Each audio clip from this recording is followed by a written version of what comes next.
оқушылар. Бүгінгі көңіл-күйлеріңіз қалай?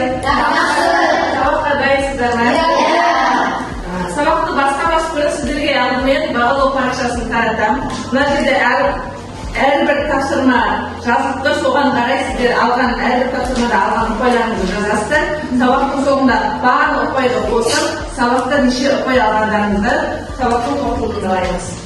Енді келесі біз үй жұмысын орындадық па? Үй жұмысын көршіңді тексер әдісі арқылы көршілермен дәптерлеріңді алмастырып, бір-бірлерін тақтадағы тапсырмамен тексересіздер. Дұрыс және үй жұмысын орындаған оқушылар жауап парағына үй жұмысы дегенде бір қой қояды.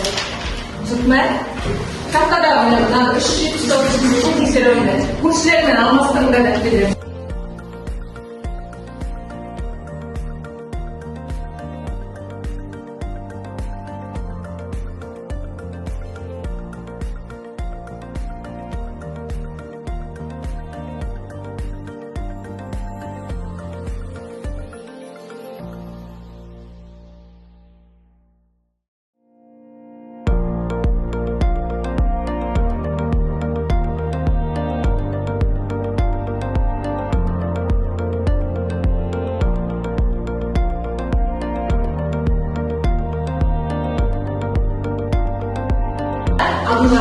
Алдыңғы сабақта біз жай бөлшектердің қасиеттері және оларды қысқа күнмен тәртіппен таныстық.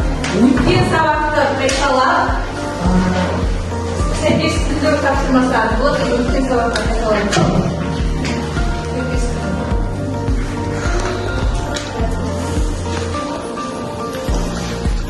Қол көтеріп тақтаға шыға қоямыз.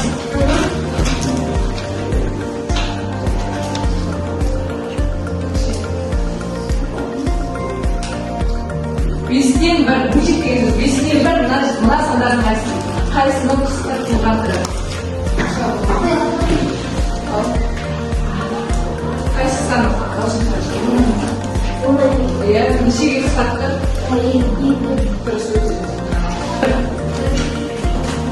Екіден бір қашағаты. Шақмайын шығады.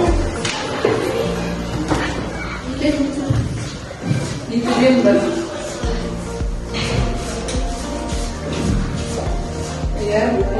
Неше қысқартты?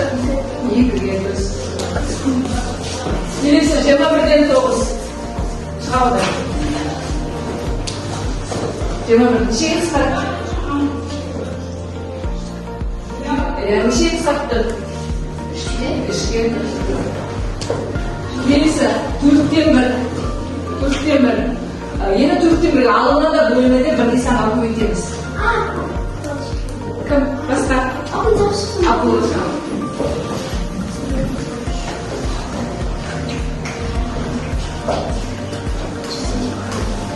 Нешеге көбейеді? Нешеге нешті? 25-ге дұрыс.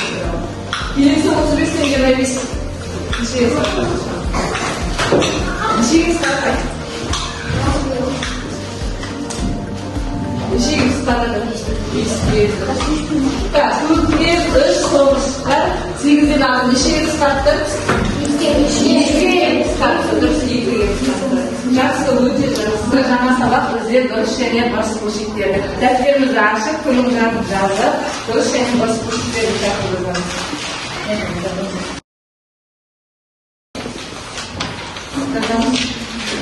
Дұрыс және бұрыс бөлшектерді.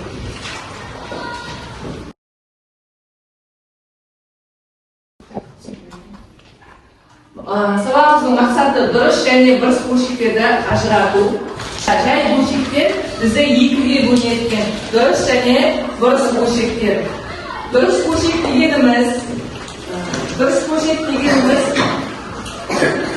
мына тақтада қарайды, мынау бәрі жай бөлшек. Енді дұрыс бөлшекке тоқталатын болса, 7-ден 3, 9-дан 4, 751-ден 25. Бізде алымдары бөлімдерінен қандай болып тұр? Кіші болсын.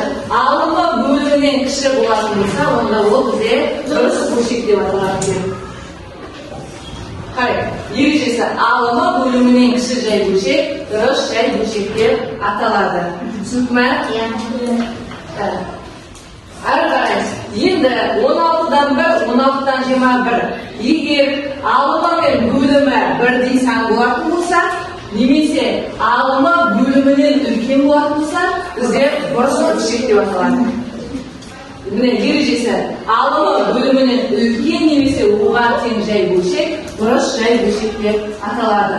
Бұрыс жай бөлшекке өмірде мысал алатын болсақ, анамыз екі пицца пісірді, оны теңдей 8 бөлікке бөлді. Біз бөлікті істейміз, бөлігіне жазамыз. Екі пиццада 8-8-ден барлығы неше бөлік болады?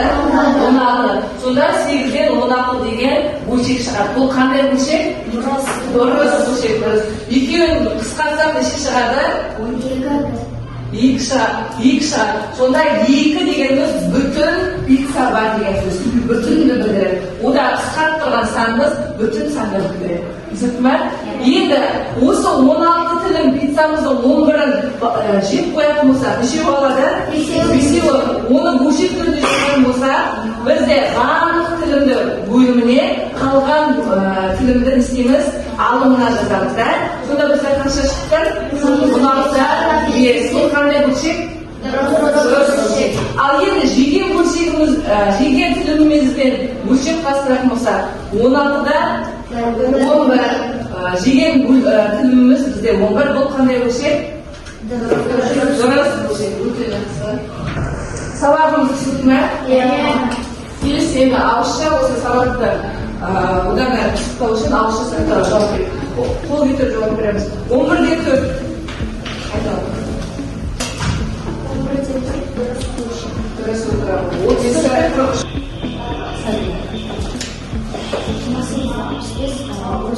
дұрыс отырамыз. Келесі 15-ге, 27-де 15.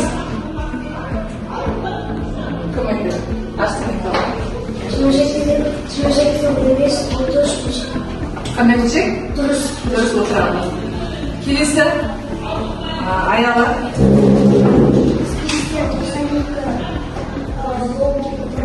Дұрыс па? Иә. Так, Арина айталым. 88-де 35 дұрыс па? Иә. 13-де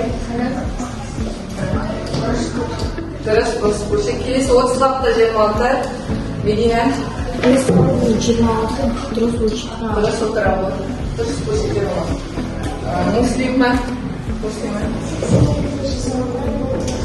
Жақсы отырамыз, өте жақсы. Тақырыпқа түсінсек, енді әрі қарай жұптық тапсырманы орындау үшін ұялы телефондарын алып, QR-кодты сканерлейміз.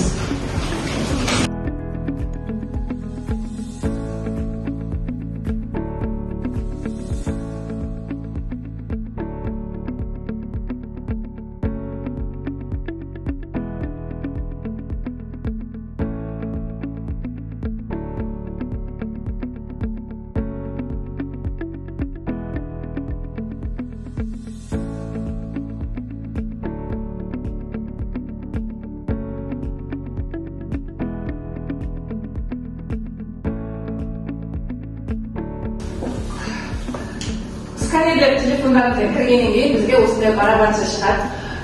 Тапсырма ашылады. Кезекпен кезек көшелермен орындайсыздар. Мына жерде оң жақтағы оқушынан, мына жерде сол жақтағы оқушынан ұпайлар шығады. Жоғары ұпай алған оқушы бағалау парақшасына 2 ұпай, төмен баға алған оқушы бағалау парақшасына 1 ұпай жазады.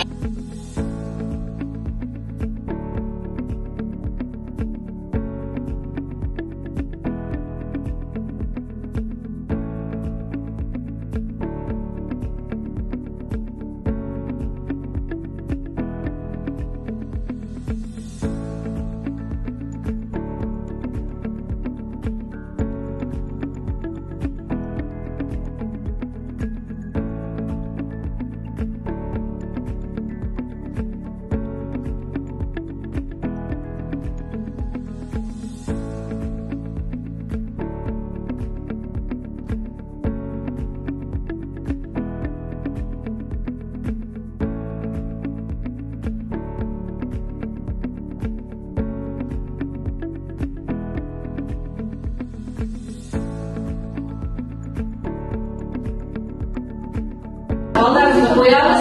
Келесі бізде жұмыс. Осы отырған үйде бірінші топ, екінші топ, үшінші топ бола қоямыз түсінікпі? Әр топтан бір оқушы шығады, біліммен шыңға жетейік. Мұнда тапсырмалар бар. Тапсырмада кім бірінші шыңға жеткен тақтаға орындаймыз. Әр қатардан бір оқушы шығады. Тақтаға орындаймыз. Бірінші болғанда шыңға көтереді. Түсінікпі? Бірінші топтан кім шығады? Құла жауабы. Екінші топтан Муслима жауабы. Орындаймыз. Орында отырғандар өзіміз орындаймыз, топ көтереміз. Бірінші болған, бірінші шыңға жеткен топқа 3 пай қойылады. Екінші жеткенге 2 пай, соңғы жеткен 1 пай алады.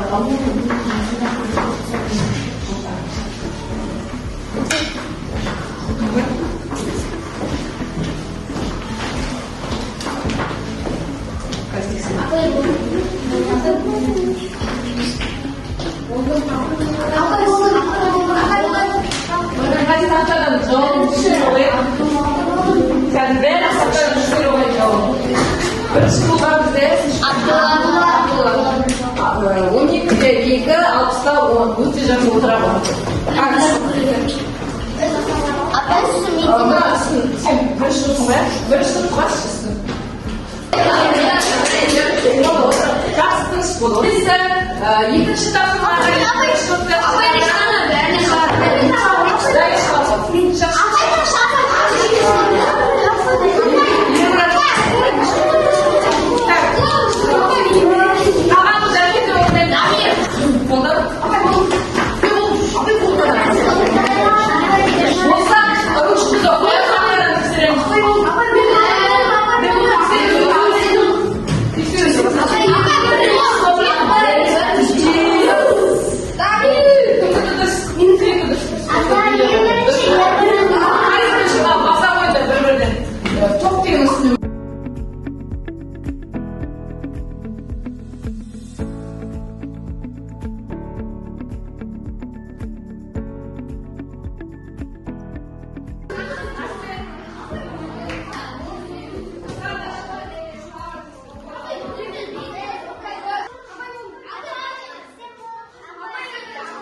бірінші болып бізде шапшаң әрі тиянатты жауап берген екінші топ бірінші болып жетті және үшінші топ бірінші болып жетті. Үш топ келесі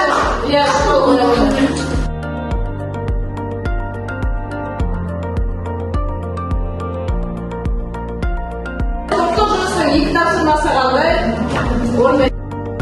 Алдымыздағы әрбір тапсырмадан алған барлық ұпайымызды қосып, бұл жерге барлығы ұпайымызды есептеп шығара қоямыз.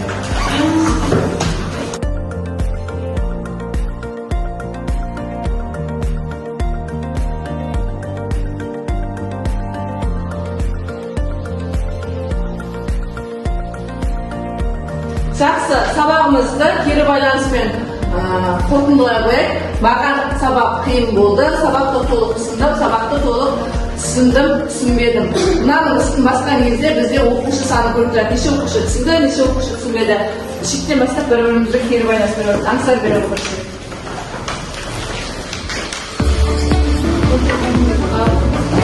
Қайсыңыз түсінді? Толық түсінді. Келесі, Валерия Шаова.